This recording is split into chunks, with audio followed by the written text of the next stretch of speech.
You're listening to Docs Outside the Box, featuring Jason Westin, Democratic candidate for the 7th Congressional District in Texas. Welcome to Docs Outside the Box podcast. This is your official show, looking inside the minds of cutting-edge and innovative doctors. Think you'll find these stories in any medical textbook? Sorry. You're getting real life insight from men and women pushing the envelope beyond medicine. Ordinary doctors doing extraordinary things. Let's start now with your host, Dr. Nee Darko.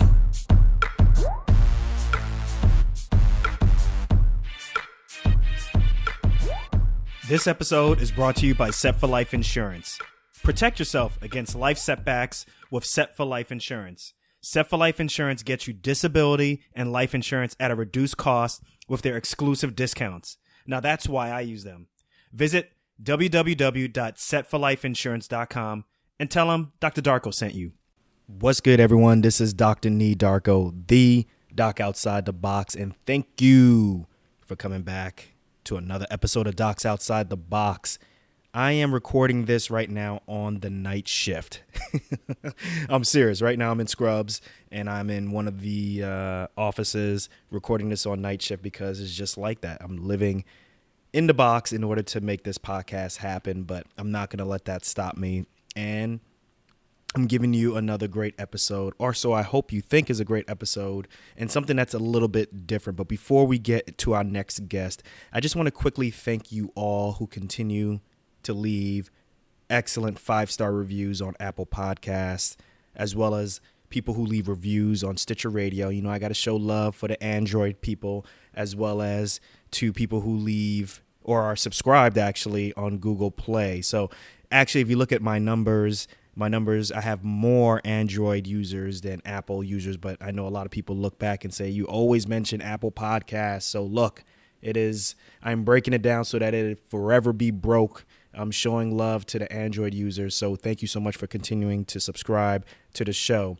And also the people who leave feedback on either the website or send me emails. I read all of your feedback and I really appreciate you all for reaching out. Also, don't forget we have a Facebook group.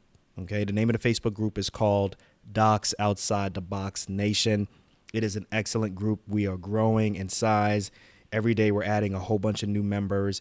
But in order to get to it, you just type into your browser docsotbnation.com. Once again, that's docs, that's DOCS, OTB as in boy, nation.com. And it's a great way for you all to get interested in learning more, living, hanging out with, just folks who are interested or currently living outside of the box. There, you'll find live streams from me. You'll hear live streams from previous guests. You also get a behind-the-scenes look at how I make the show work. So please go ahead and check out docsotbnation.com. Come on in, join, and hang around with like-minded folks and learn to live outside the box. All right. So to our next guest, let's just say, I think it was pretty obvious that the 2016 election was pretty polarizing, right? That's pretty obvious, right? So you would think, though, like with the low approval ratings of Congress, people rate Congress lower than some of the most lowest things that you can think of, that people would be running away from Congress. But actually, there are a slew of doctors who are actually running for Congress. And in general, I find this really cool. I think public service, running for office is one of the most purest things that you can do. My next guest is one of those doctors. His name is Dr. Jason Westin, and he's an oncologist out in Texas, and he's running for the 7th Congressional District in Texas. Now, the biggest issues for Dr. Jason Westin is, one, healthcare.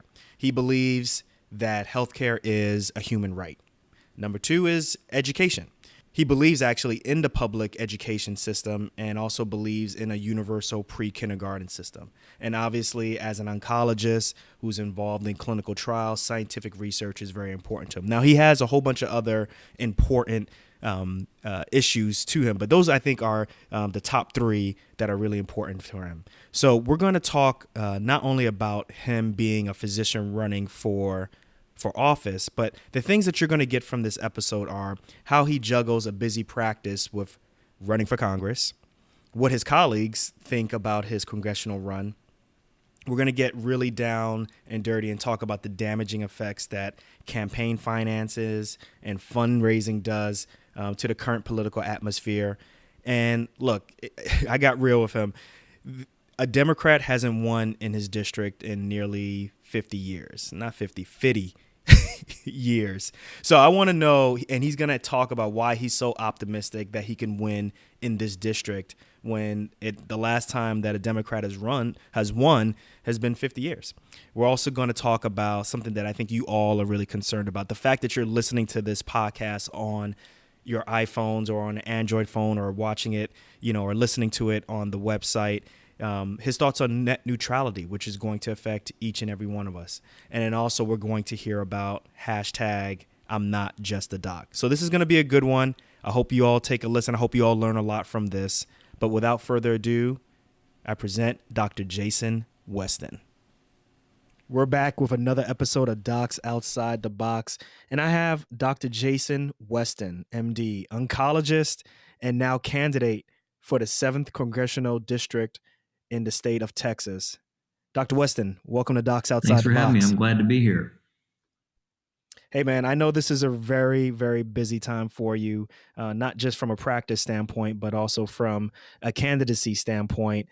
I've never had someone running for Congress on the show before, so I'm really excited to have you on the show, and I'm really excited for the audience to learn so much from you. So. Yeah, no, it's not the average thing a physician does, and certainly not the usual path to get from interested in politics to actually run for politics, to go to medical school and do fellowship and a bunch of years of being a doctor. But, sometimes life takes you in funny directions. And so I'm glad to talk about it here tonight. Oh, absolutely. So look, before we get too much into all the details of what you're doing, let's take a step back and tell us what med school you went to and your training afterwards, please. I went to the University of Florida in Gainesville for medical school. I went there for undergrad. And between undergrad and medical school, I did an internship in the U.S. Senate with Senator Bob Graham, a Democrat from Florida, and worked in his health policy group the summer before I started medical school. And I thought briefly about going into politics. This is back in 1998. But I'd already been accepted to med school and really thought I could use my talents, problem solving, interest in helping people, service to humanity, better in medicine than anything else. So University of Florida is where I did my med school. Now, how did you get into this internship? Like, how did you get into health policy? Well, I was always interested in history and how our government worked and where our government went from having an idea into reality, into making laws, legislation that would impact millions of people's lives. And so the last year of college, I'd already been accepted to medical school, and I was looking for different opportunities to broaden my horizons, to really see something different than I'd seen in pre-med or I'd see in medical school.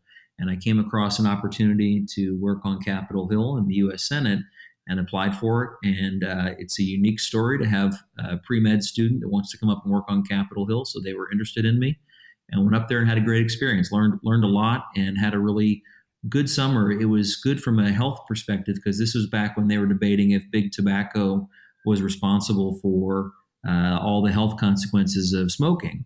And so I got to be there firsthand and watch those debates and see how things went down.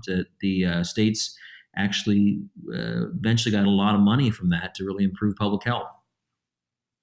Okay, so after you went to med school and you graduated from there, where'd you end up next?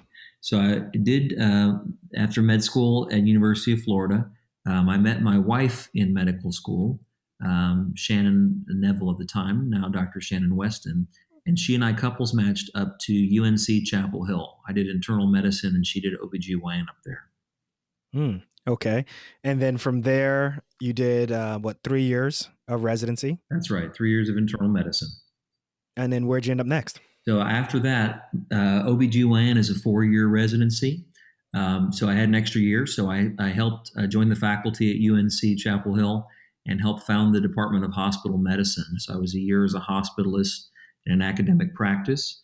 That was not my long-term goal. I wanted a big challenge, and hospital medicine is a big challenge. But when I looked around for the best way I could fit with my wanting to take on things that weren't yet settled, finding new ways to do good things, I saw that cancer medicine was the biggest unmet need in my mind in medicine. And the best place in the world that we thought we would want to train was at MD Anderson in Houston, Texas. You went to the big house, man. Yeah, exactly. We went to the top dog, the top rated cancer hospital in the world, and moved to Houston down in 2006 and set down roots, and Houston's home for us now. And you are currently running for the 7th Congressional District. Now, that includes a portion of Houston. Am I correct? That's a good chunk of the southwest corner of Houston out towards the suburbs. So it's right near an area called the Texas Medical Center. And if you and your listeners have ever been to Houston, it's basically a second downtown. It's like 40 hospitals all clustered together in the south part of Houston. And the district is right next door to that. So a lot of scientists, a lot of doctors, a lot of researchers live in our district.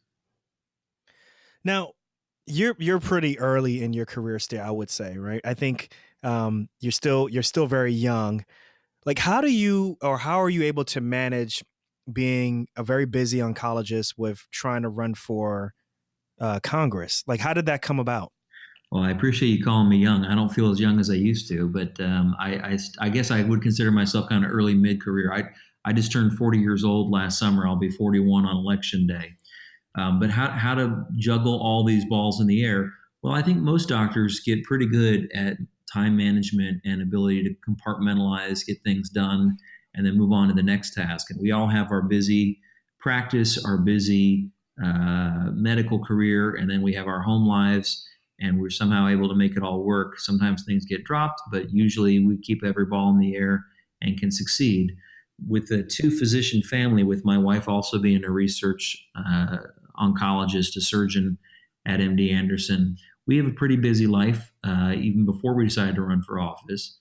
But one of the things that we made sure of before I took on this challenge to run for Congress is that none of the patient care would suffer. No patients would actually get harmed by me taking on this new challenge, this new adventure.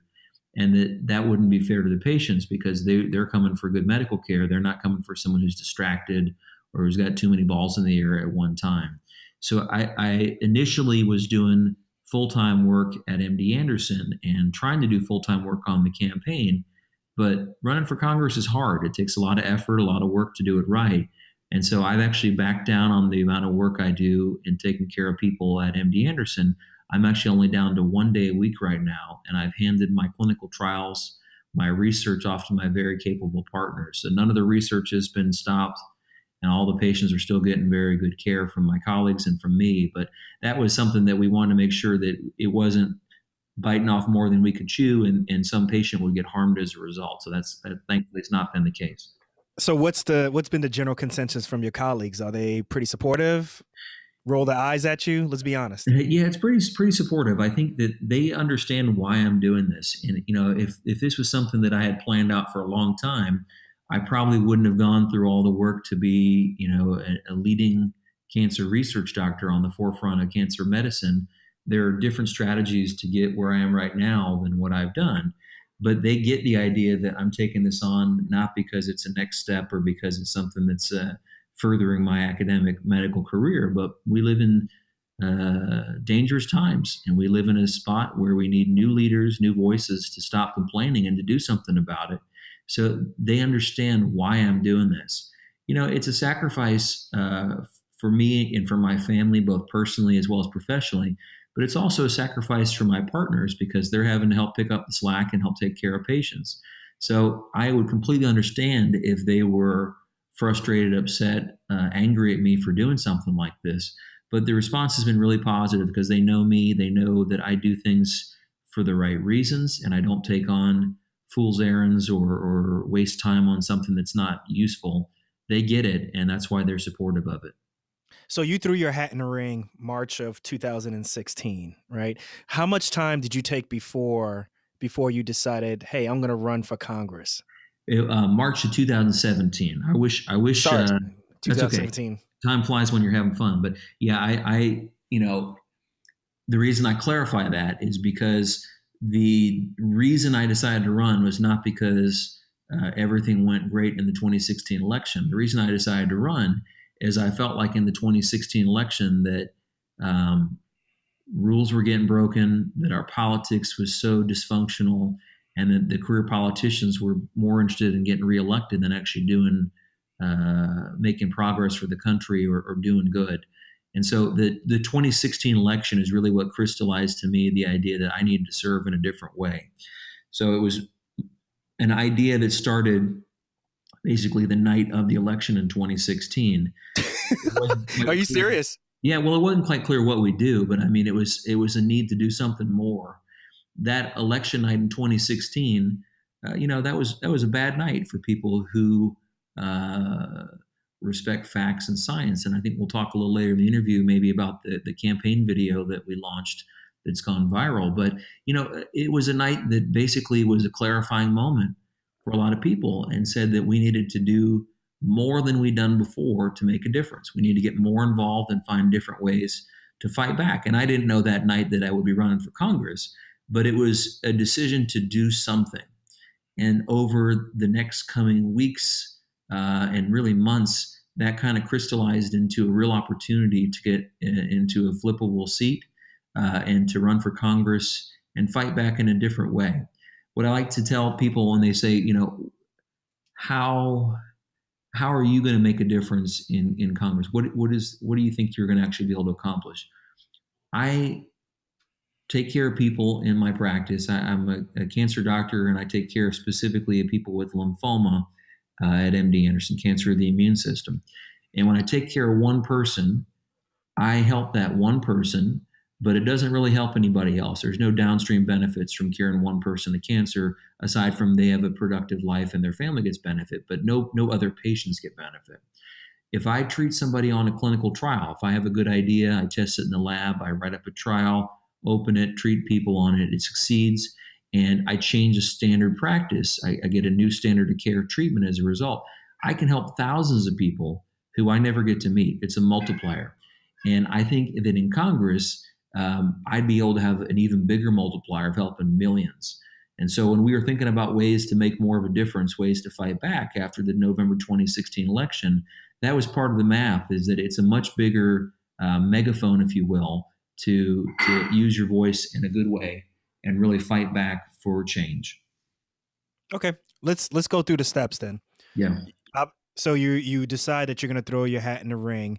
Now, is there like someone that you need to talk to? Is there the Democratic Party? Because you are registered as a Democrat.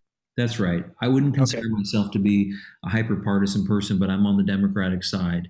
So the answer to your question is not really. So anybody can run for office. There's no somebody has to okay you running for office. There's no committee meeting that you have to get stamped off on. It's not like applying to medical school where you can try, but you got to have somebody accept you into medical school to actually become a doctor.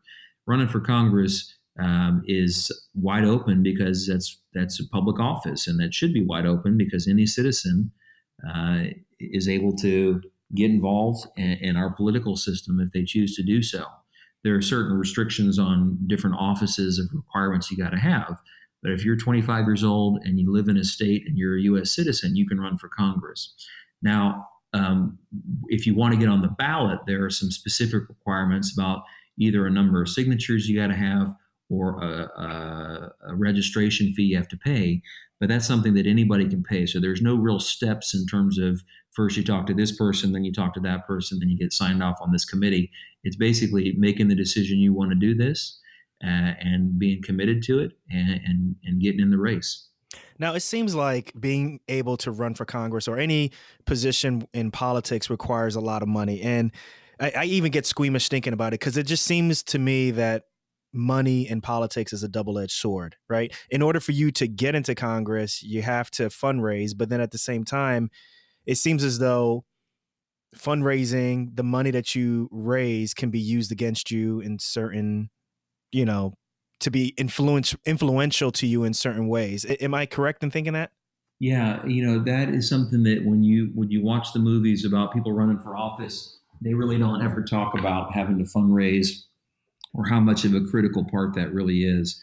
But the way our system is set up, that it really does take an incredible amount of funds to get your name out there.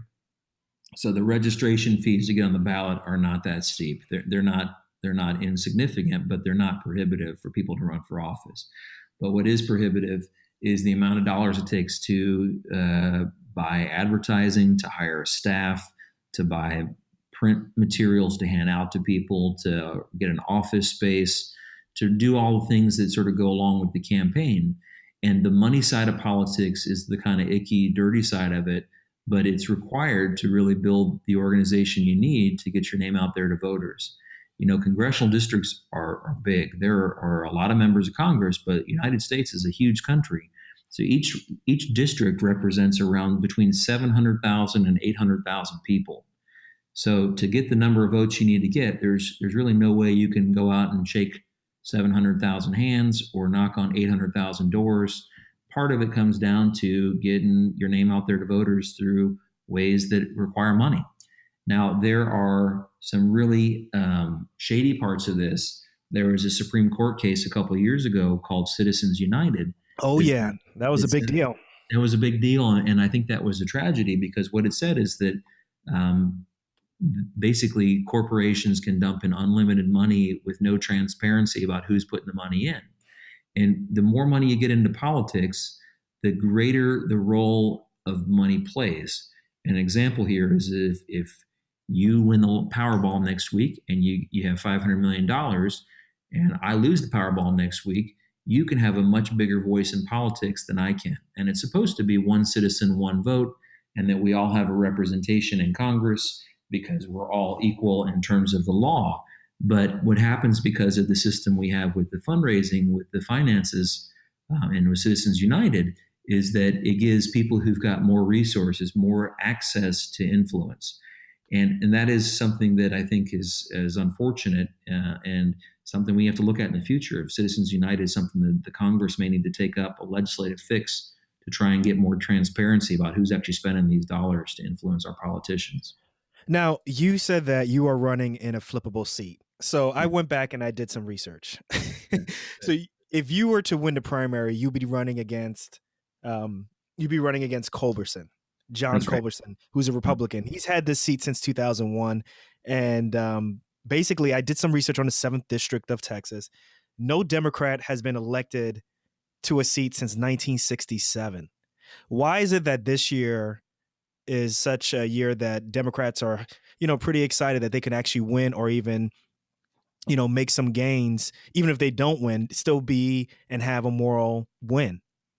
Yeah, well, we're feeling good about our chances to actually win. I think everybody goes into it not wanting to get a moral victory, because moral victory is a translation for not winning. But I think the reason that I'm jazzed up, the reason I think that we can actually do this and can flip this district is 2016. And what I mean by that is you're exactly right. This is not typically a swing district or a district that has had good success for having two parties. And we could talk about gerrymandering all night if we wanted to, but a lot of the districts in the United States are just not competitive districts. The primary election is the most competitive part, and then whoever gets through the Republican primary or the Democratic primary is likely to get elected just by the way the district's drawn up. The 7th District in Texas has been Republican back since George H.W. Bush was in office in this seat in the 1960s, just like you said. But what happened in 2016 is that Hillary Clinton won this district on the presidential side. It may be equally valid to say that Donald Trump lost this district on the presidential side, and that's because 2016 was such a divisive election. I think a lot of people voted against somebody, not necessarily for somebody. So I don't know that there was a sudden flip of lots of voters who voted for Mr. Culberson in the past or voted for other Republicans in the past suddenly decided that Hillary Clinton was their favorite choice. I think a lot of people just don't like Mr. Trump in this district. And I think that that's something that's going to continue on in 2018, perhaps even more than in 2016, because of how chaotic things have been this past year since Mr. Trump took office. So the district is changing. New people are moving into the district. The Republican Party seems to be changing more in terms of a party that represents kind of Mr. Trump's agenda and less of the agenda that the Republican Party used to represent. So this is a district that is definitely in play. This is not wishful thinking on my part. A lot of the people who rate races, congressional races nationally, a lot of the political pros have changed this from being a likely Republican to a lean Republican to a toss-up. And that's in large part due to the things I just described about the district. Plus, Mr. Culberson has been there for a long time, and he's gotten comfortable, and he's not really running an aggressive race to stay in office. I think he's missing all the smoke signals here that he's very vulnerable.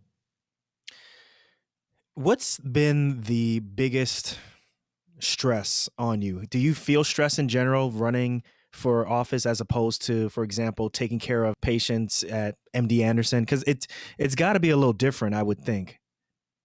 Yeah, there's a lot of similarities, but there's a lot of differences. And so I think doctors generally are very good at compartmentalizing their own emotions. They're sort of put on the brave face and get to work and don't show any human side when you're taking care of patients.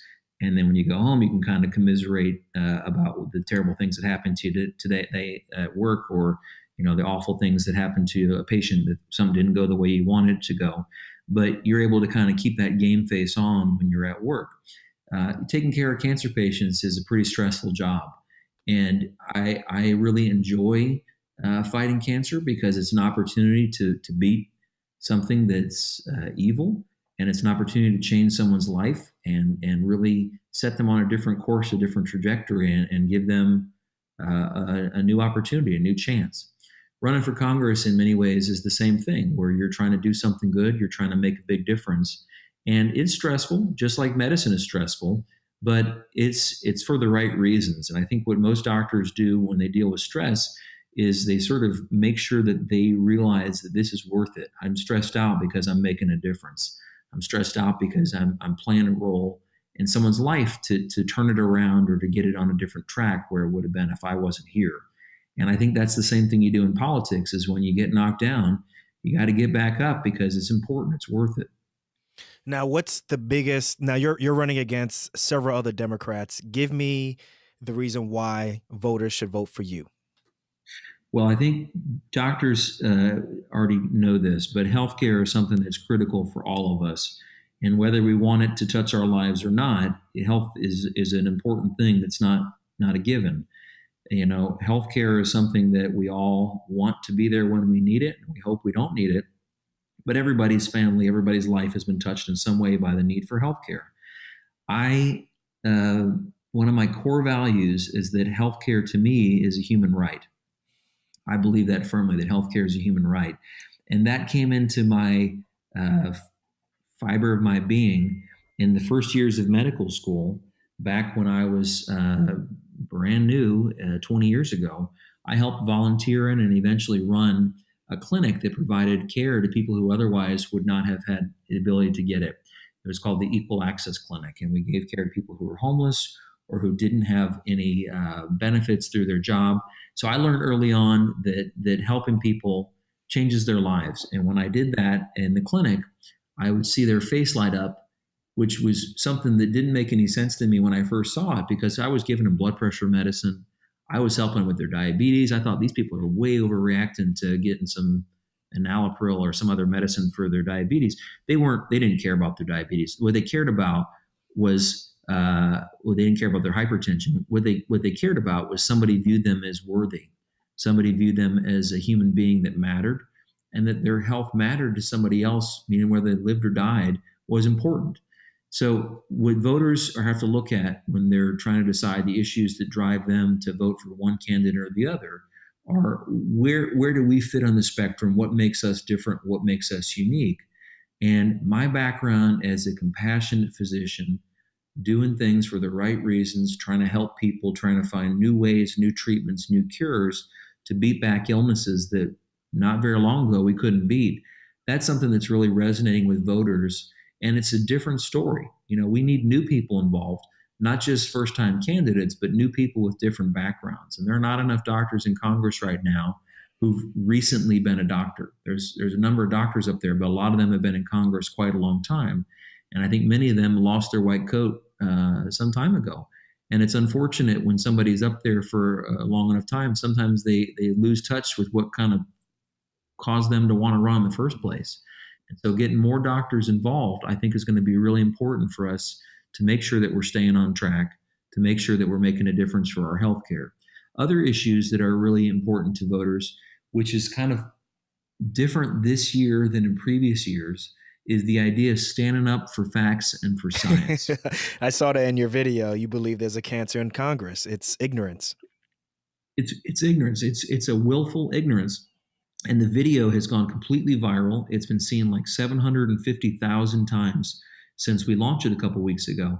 And it's a video that would have made no sense 3 or 4 years ago, because you would have said, who's arguing that facts and science are a good thing?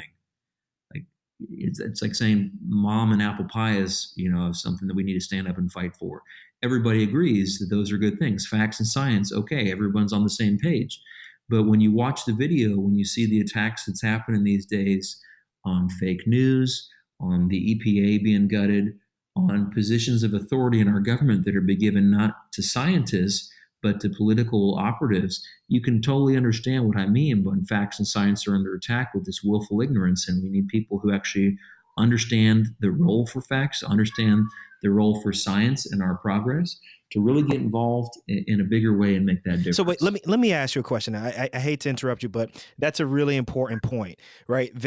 Despite what you're saying, there's still a significant amount of people in Congress who don't believe in facts. So doesn't that actually deter you, or doesn't that make you feel less positive about being able to make a difference once you get into Congress? Because obviously, the polling, the views on Congress is very low. People don't believe that the right can work with the left. People don't think you can cross the aisle. People don't think you can get anything done. Why is it what is it that you think that you could bring that can help that situation? I think the doctors are very used to dealing with people with different backgrounds and different beliefs. So when you go in the exam room, you don't first ask the person, hey, are we on the same page about every issue, and therefore I can help you or I can work with you?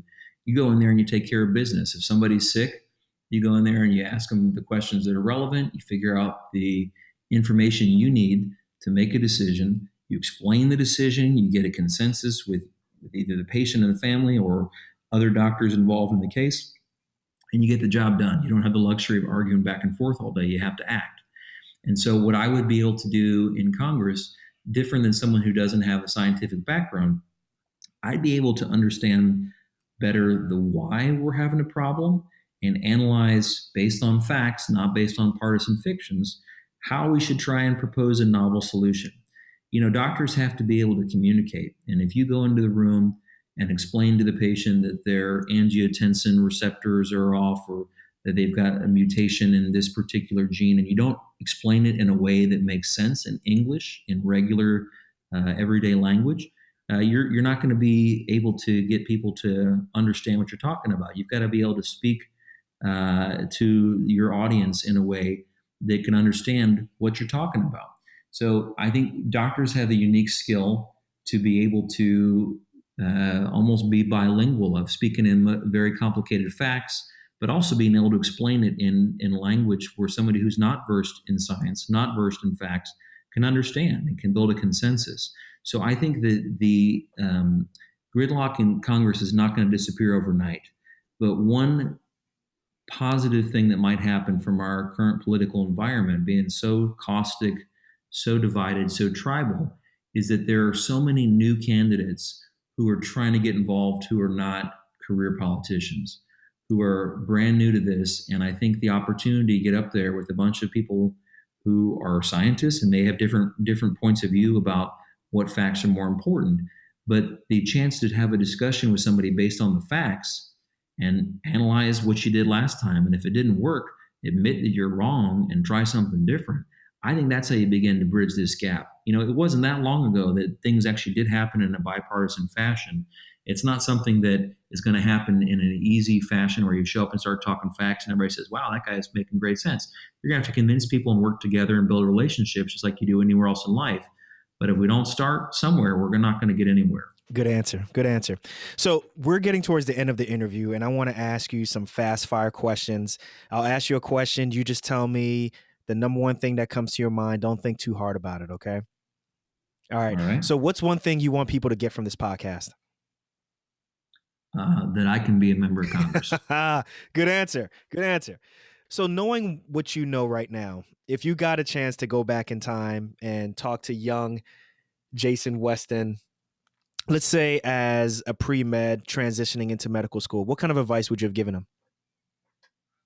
I would have said, make sure that you stay with Shannon. Make sure you stay. Don't screw that up. But seriously, what I would have said is you're going to make mistakes. You're going to have ups and downs. You're going to have experiences in medicine where you really wish something went a different way. But you learn from experiences and you get better, you get stronger. So I think if you had a magic wand to go back and take away dangerous spots of your career or troublesome spots or painful spots, you wouldn't be the person you are right now. And I think sometimes going through a crisis, going through a problem, going through a situation that at the time feels terrible, sometimes makes you stronger and more resilient in the future. So I wouldn't have steered myself away from anything in particular or changed anything that I've done.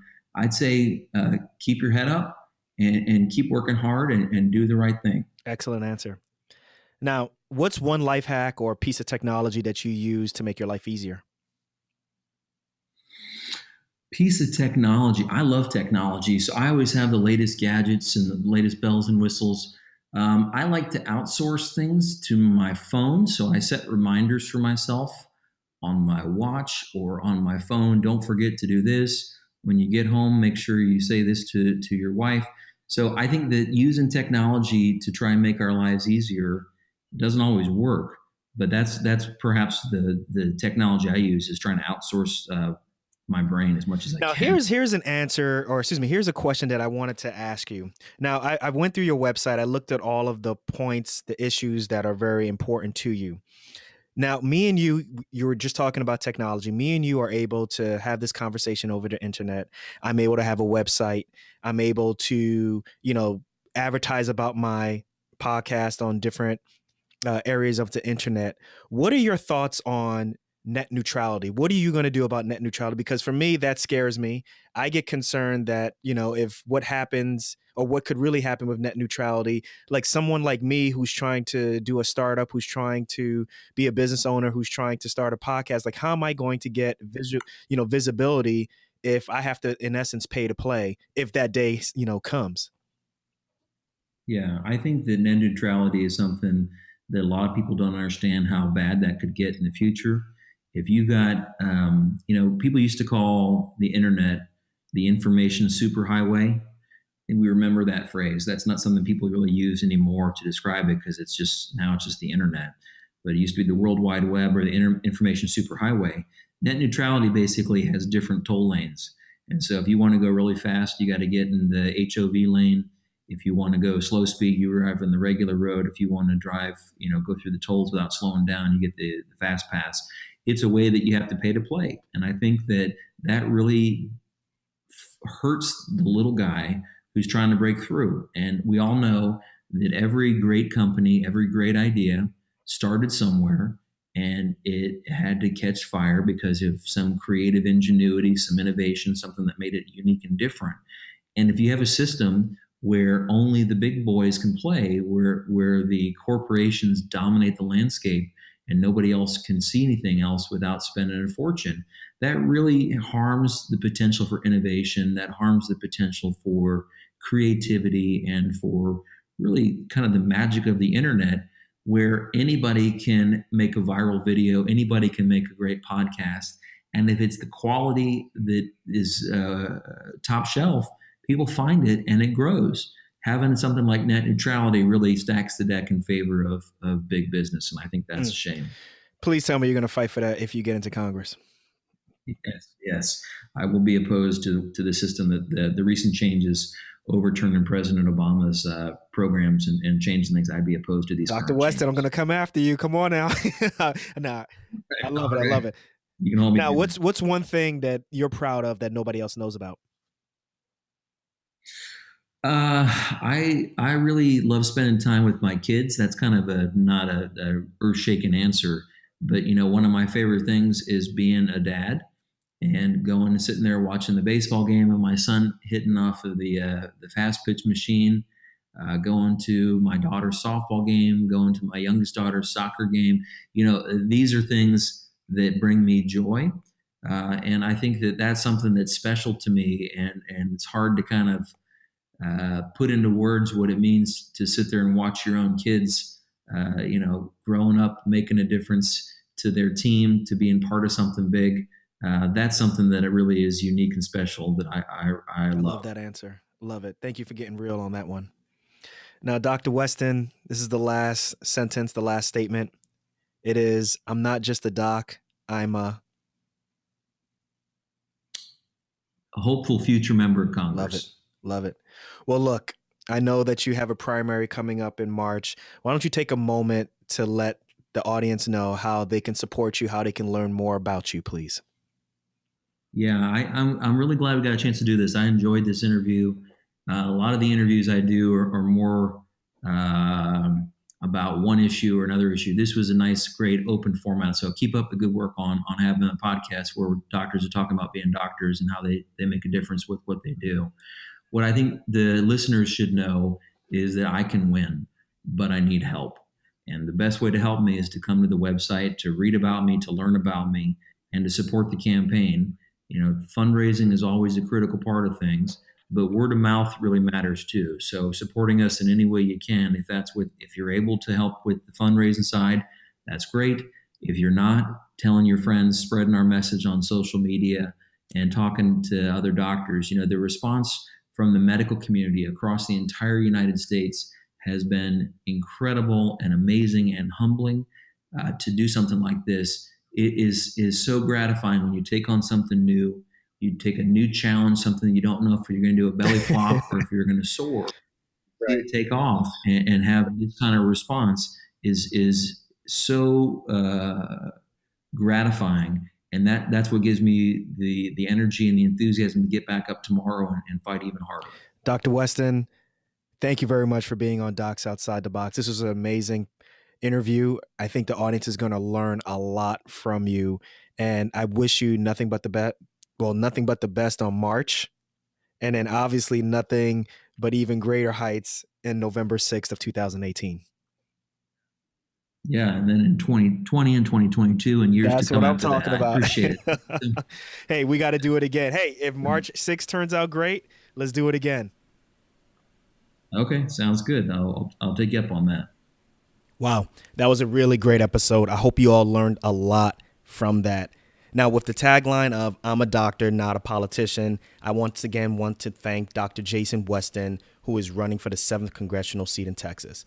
To learn more about him, please visit his website at Westin, that's WESTIN for Congress.com. You could also follow him at Twitter at Dr. Westin for TX07.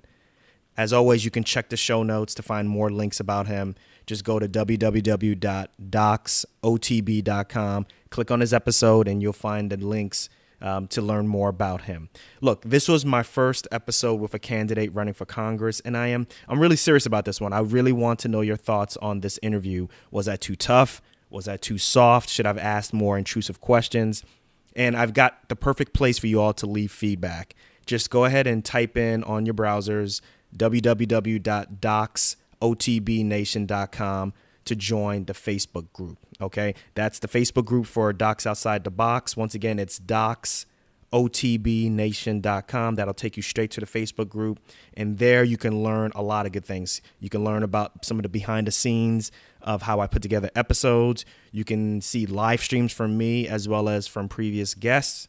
And also, in general, it's just a great way to learn, a great way to talk with other people who are like-minded, who are thinking about being outside the box, or who are already living their lives outside the box. Okay, so I'm going to catch you guys on the next episode. But remember, before we jet, we only got one life. Let's make it count and live outside the box.